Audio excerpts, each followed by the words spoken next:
Hey there everyone, it's Jenna. Welcome back to my channel.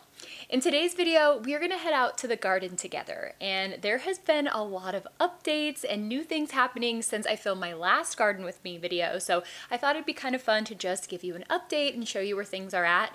Also, I think we might have a harvest today, so it would be really fun to try to make a little recipe if we're able to get anything out of the garden today. So we're gonna see about that, and I just kind of want to show you my updated gardening care routine and show you how things have kind of bloomed now that we're into the summer. So I thought it'd be a fun video to just kind of take you all along. So without further ado, let's go into the garden. Okay, so here's a little flashback to 3 months ago on the day that I planted my little tomato plants, and then here is how they look today. They have been growing like crazy in this sunny spot here on our new pea gravel patio that we put in this season, and I actually have a video on that which I will link if you haven't seen it, but I kind of show the whole process of how we installed it and the total cost. But these were growing so crazy that I actually had to go to Lowe's and buy these 9-foot heavy-duty stakes, and these have worked really well. What I like about them is, unlike the wooden stakes that I had previously put in, these blend in a bit more with the green landscape and they're just less of an eyesore in my opinion, and they've held up really great. So I was very lucky to get footage of this plant before a super unfortunate accident occurred. One day it was super windy and it blew our umbrella out of our dining table, and then it caught on the stake and knocked the entire tomato plant to the ground. I ended up losing about half of my tomatoes on this plant, and it also took out my cherry tomato plant as well. Probably the saddest part of the whole thing was this vine got shredded, and it was just so sad to have to cut the whole thing off. But you know what? It's okay. It happens sometimes with gardening. So this was everything that I lost, and I decided to try to salvage it by putting all of the tomatoes in this large ceramic bowl on our dining table. And since it's right by the window, I wanted to see if they would eventually ripen just sitting in the sun for weeks at a time. And they actually did. This is a couple of weeks later, and the sad part is that the really sweet homegrown tomato taste happens when they ripen on the vine. So these won't be as good, but I could still use them in a sauce or something, and I was happy that I was able to salvage them. So I credit my healthy and bountiful tomato plants to a couple of things. The first is a large container. Since tomatoes have extensive root systems, it's really important for them to have room to grow. I also water mine every single morning unless we have rain, and then I fertilize them with this Espoma tomato tone fertilizer every 2 weeks. And then another thing that I think helps them grow and fruit like crazy is by putting them in full sun. I filmed this video at like 8 in the morning, but they get sun in this spot from about 9 a.m. until 7 p.m.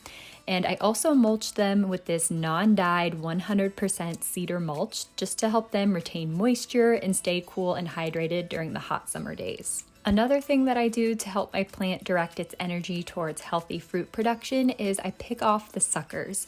And the suckers are these little parts that grow diagonally out of the 90-degree angles on the plant. So this just helps it to grow more vertical as opposed to horizontal, and allows the plant to put more of its energy into fruit production. And I will say these little suckers grow really fast. So I am out here every couple of days picking the new ones off. And another thing that I'm out here every couple of days doing is just supporting the new growth by tying them to the stake with little strings of twine. And I like using twine because you can cut it to whatever length you want, and it's cheap. So as if I didn't have enough tomato plant babies to take care of already, when I was at Lowe's, I spotted this cocktail tomato plant on the clearance rack. It was only $7, and it looked like it needed a little bit of help, but it was still overall a healthy plant. So I took it home and repotted it in a bigger container, and it is doing so well. This is a cocktail tomato plant, so it actually stays really small and compact, which is nice if you're tight on space. So on this day, I had 3 little tomatoes that were ready to be picked, which was very exciting. Harvesting is always just so rewarding, and these are great to use on salads or to use in that viral TikTok feta pasta recipe. And just a couple weeks after I filmed this, I wanted to share how many tomatoes were ready for harvesting just a couple of weeks later. And this plant is so tiny, but it definitely produces a lot of tomatoes, so I was so happy to see that. And then I also had my first beefsteak tomato that was ready for harvest. I have 2 beefsteak tomato plants plants and then 2 sweet 100 cherry tomato plants, for those of you wondering what variety I planted. But this guy was so big and so juicy, so I decided that it would be a fun idea to try to make some salsa with it. So for the salsa, I just started with a handful of fresh cilantro, a lime, a white onion, our garden tomato, a jalapeno, and the secret ingredient, chipotle chili pepper and adobo sauce. So we're gonna be putting everything together in the blender, but I still roughly chopped everything up just so it would be easier to blend together. And also for the onion, I only used half of it in the salsa, and then I just saved the other half for another time. And I will link the recipe that I used. It's from Arnie Tex on YouTube, and he has a great salsa making video that I watched, so I'll link that below in the description box for you all. Next, all you do is just add everything to a food processor. I have had this Ninja blender since college, and it is seriously the best. It is so easy to use and so easy to clean, so I'll link that below as well. But basically, I just squeezed the juice from the lime in there, and then I added 2 chipotle peppers, but you could use less or none depending on your heat preference. I like it on the hotter side, so I did use 2 of them. But yeah, then you just blend everything all up, super duper simple and easy. And I will say that the video that I watched said to pulse it, so you make sure to get it nice and chunky. But honestly, I like mine a little bit smoother in consistency, so I just made sure to blend everything up really well. And also, you can do this while you're blending everything up, but I forgot, so I added salt to taste afterwards, and then I just mixed that in. This was seriously so delicious and easy to make. I'm telling you that fresh homegrown tomato really takes this salsa to the next level. And if you're growing tomatoes, it could be a fun idea to maybe make some salsa and then can it and give it out at Christmas or for birthdays, or just to have it to bring to parties with some chips. Definitely a great way to use a fresh tomato.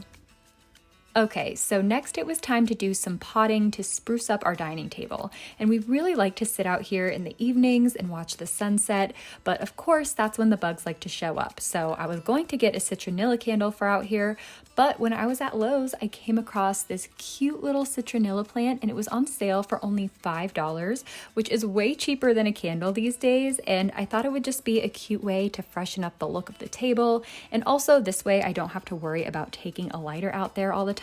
So I just potted it in this little aged terracotta planter that I bought at IKEA, and I did a simple paint technique on it to help give it that rustic look. And I actually have a video on how I did that, so I will link that below as well. But I just think this looks so cute and was a great alternative to a candle. So I just popped it on our little table, and I love how it helps to give my garden space a more layered and whimsical look by adding to the aesthetic, but it also has a practical purpose as well. Okay, so next it's time to show you all some bloom progress. And if you all remember from my backyard makeover video, these were what my little lime hydrangeas looked like when I first planted them. They had no blooms, so I was just kind of guessing as to what they would look like, and this is them now. They are just starting to bloom. They start off as these little limey green buds, and then they bloom into this gorgeous fluffy white pinnacle hydrangea. And pinnacle hydrangeas are much more tolerant to the heat than other types.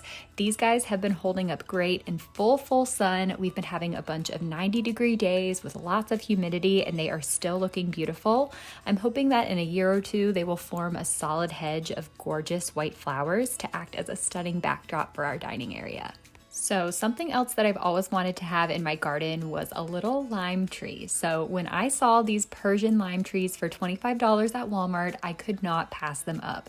I decided to plant it in a container because we have pretty cold winters here in North Carolina, so I'm gonna have to transport it indoors when it freezes, but I just planted it with a mix of potting soil and compost and then mixed those two together, so hopefully that will give my tree a good start. So if you can't already tell, I just love to layer my garden with potted plants. I think it helps the space to look so much more charming, and especially when you can plant useful things like fruit trees and herbs, it's practical just as much as it is aesthetic. So these were what some of the limes looked like on the day of planting, and then this is what they look like now about a month or two later. I did lose some to a bird. I think it tried to land on it and broke a bunch of them off, but they are getting quite big, which is exciting, and there are new limes coming up, but I just decided to run with it and make this a little potted garden on this side of the patio and add some more plants in here. I planted edible things like jalapeno peppers, some basil, cilantro, and dill. I also broke down and bought another lime tree, but this time I bought a key lime tree, and this one is going crazy. I did fertilize them with Espoma citrus tone, which I think helped, but this guy is making so many fruit flowers. They start off as these pretty little white flower buds, and then they turn into these cute little limes. So hopefully we will have a great lime harvest at the end of the season. So another plant that has made so much progress is my Scentuous Rose plants. I did fertilize these with Espoma rose tone when I first planted them, and I think that really helped with flower production. But this one is such a cool plant because the new growth starts out as this burgundy color and sends up new buds, and then a couple of weeks later the whole bush is covered in these gorgeous English style roses. These both look and smell so beautiful, and they're definitely my favorite roses in the garden. I also do love my white iceberg roses. These guys are super hardy and they've been sending up blooms non-stop since I got them. They are very healthy and they're just known to be disease resistant roses in general, so they do grow very well here. With that being said, there are just a couple simple things that I do to maintain them. I usually water them every 3 days or so depending on the weather and how hot it's been. I also have had a pretty bad Japanese beetle problem this year.